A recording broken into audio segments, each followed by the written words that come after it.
Assalamualaikum warahmatullahi wabarakatuh.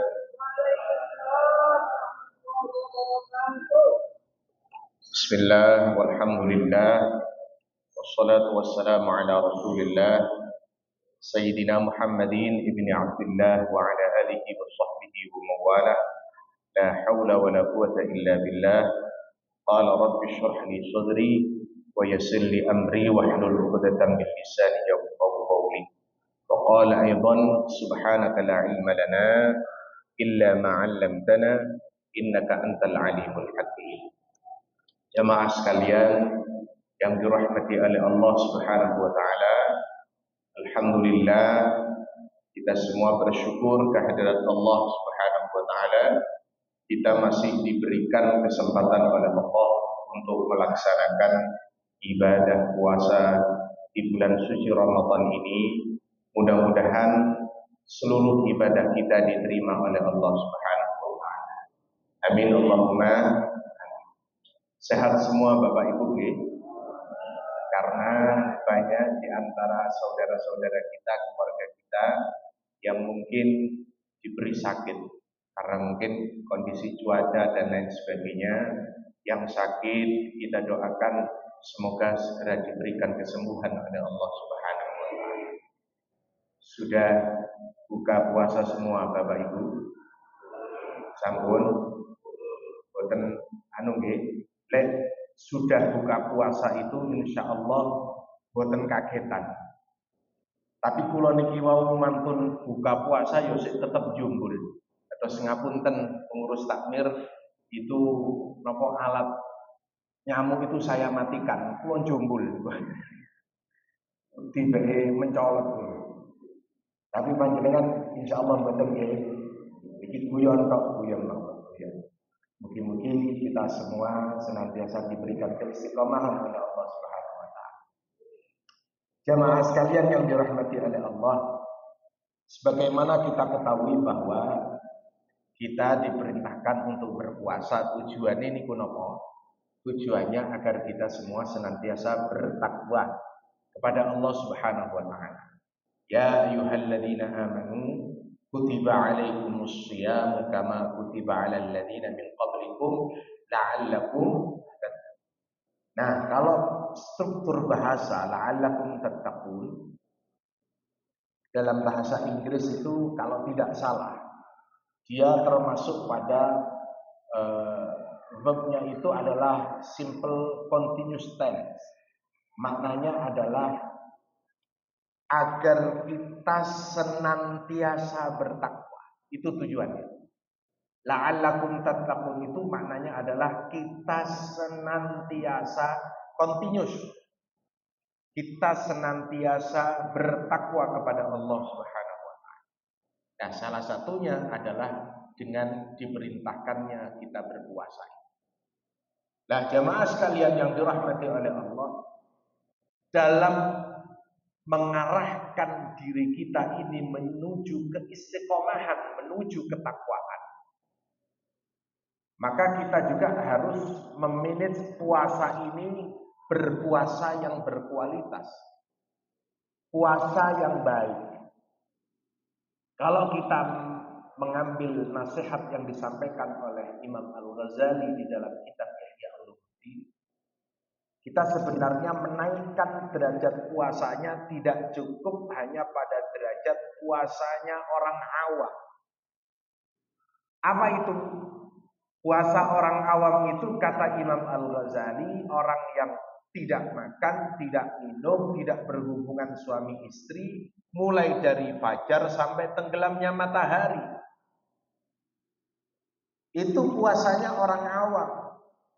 Tapi bagaimana kita ini harus menaikkan derajatnya, yaitu mempuasakan seluruh dari kehidupan kita, seluruh dari tubuh kita, seluruh dari badan kita yang disebut dengan puasanya khawas.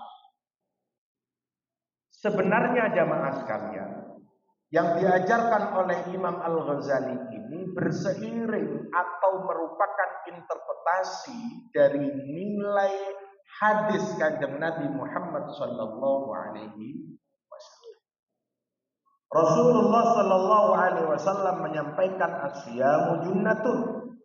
Puasa itu adalah merupakan perisai bagi kita semua. Jadi Allah memerintahkan kita berpuasa itu sebagai tameng, sebagai penjaga, sebagai kiper bagi kita semua. Idza kana ahadukum as-shaim fala yarfud wala yajhal, kata Rasulullah. Kalau kalian semua sedang berpuasa, fala yarfud wala yajhal, jangan berkata-kata kotor, jangan berlaku kebodohan. Kita tidak diperkenankan untuk mengucapkan kata-kata kotor. Kita tidak diperkenankan untuk berbuat perbuatan yang termasuk perbuatan yang bodoh, kata Rasulullah. Apa itu? Ya termasuk berbantah-bantahan, saling mencela, menggunjing orang lain, menjuluki orang lain dengan julukan-julukan yang tidak sepantasnya. Itu seharusnya tidak kita lakukan sebagaimana petunjuknya Rasulullah Shallallahu Alaihi Wasallam. Jadi kita itu harus mempuasakan semuanya, tidak cukup hanya tidak makan, tidak minum, Bapak Ibu. Makanya Rasulullah di dalam hadis yang lain juga menjelaskan kam min shaimin laisa lahu min siyamihi illa al-ju'i wal atas. Berapa orang itu puasa tapi dia tidak mendapatkan apa-apa kecuali hanya rasa lapar, hanya rasa dahaga yang diperoleh. Diibaratkan panjenengan duwe dompet sae dari kulit tapi gak ada isinya. Kalau anak-anak Gen Z atau Gen Alpha punya handphone iPhone 16 tapi tidak ada pulsanya, tidak ada paketannya, gak ada isinya yang bisa untuk bayar QRIS. Percuma.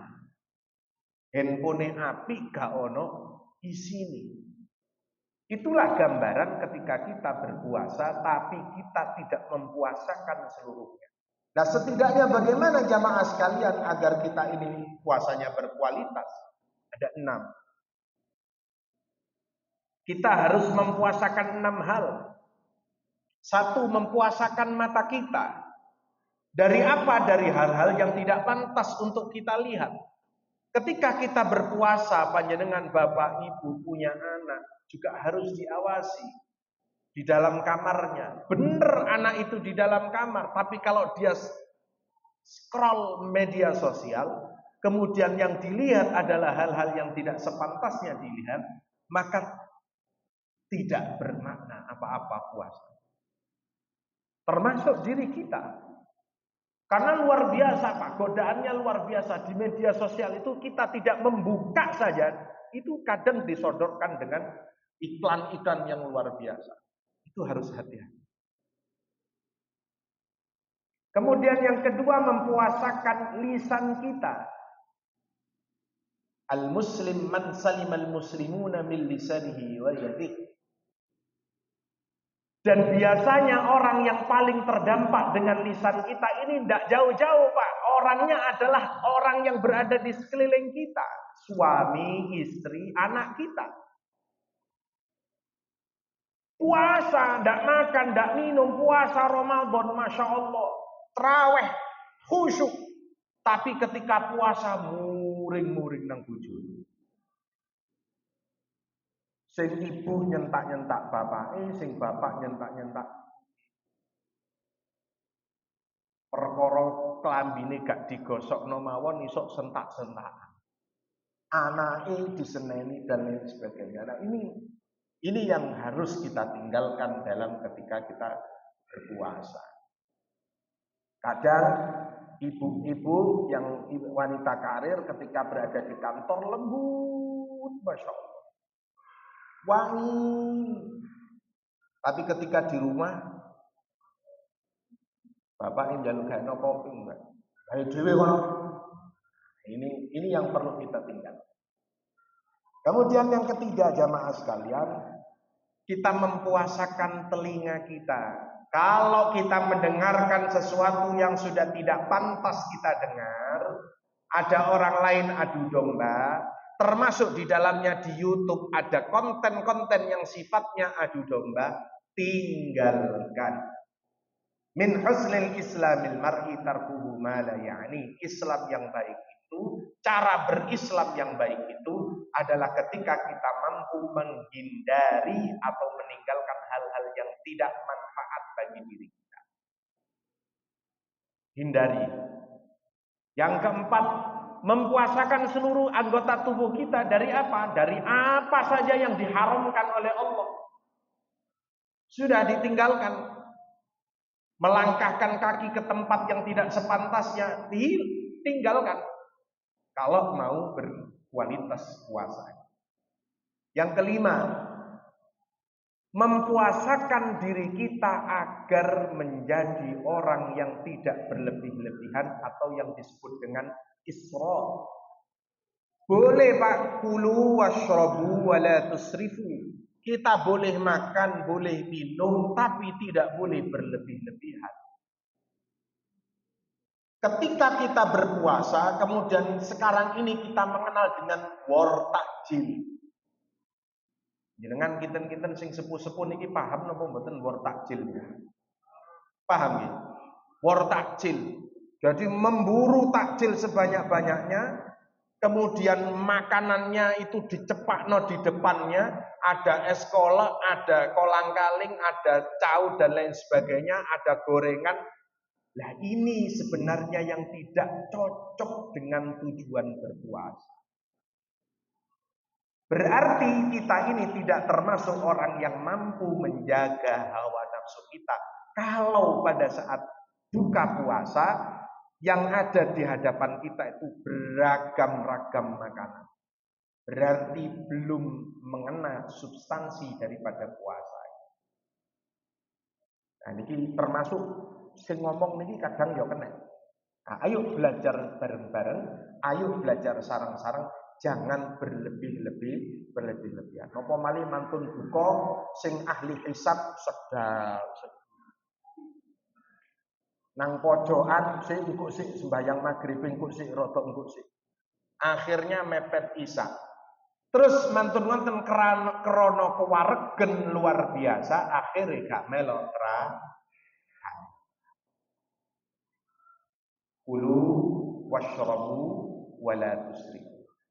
Yang terakhir, bagaimana kita mampu memanage hati kita paling tidak terhadap dua hal. Hati kita agar senantiasa takut kepada siksa Allah dan berorientasi berharap bahwa seluruh amal perbuatan kita ini diistiqomahkan oleh Allah Subhanahu wa taala dalam kebaikan. Saya tutup dengan hadis disampaikan oleh Rasulullah, al-kayyisu man dana nafsahu wa amila bima ba'dal maut.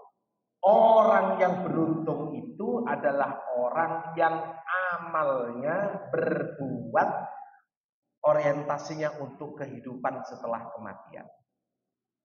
Kerja boleh, kerjanya digunakan untuk sangu ibadah. Orientasinya ibadah niku adalah kehidupan setelah kematian. Duwe-duwe akeh damel sedekah di masjid, damel ditasarrufkan kepada anak yatim, semuanya untuk dakwah di jalan Allah Subhanahu wa taala. Tapi ada kategori yang terakhir ini, naudzubillah, mudah-mudahan jamaah Baitur Rahim tidak termasuk. Apa itu? Wal ajizu man atba'a nafsahu hawaha wa tamanna 'ala Allah. Orang yang paling lemah itu orang yang suka mengikuti hawa nafsunya, tetapi punya angan-angan yang tinggi terhadap Allah Subhanahu wa taala. Dikongkon sembahyang gak gelem, dikongkon poso jari gak kuat, dikongkon sedekah jari gak duwe-duwe, tapi cita-citane mlebu swarga. Nah, ini yang tidak bisa. Ya, ini termasuk orang yang sangat merugi di hadapan Allah. Mudah-mudahan insya Allah jamaah Baitur Rahim tidak ada yang seperti ini. Mudah-mudahan menjadi keterangan yang manfaat bagi kita semua. Kurang lebihnya mohon maaf. Akhirat, wallahul muwaffiq ila aqwamit thoriq.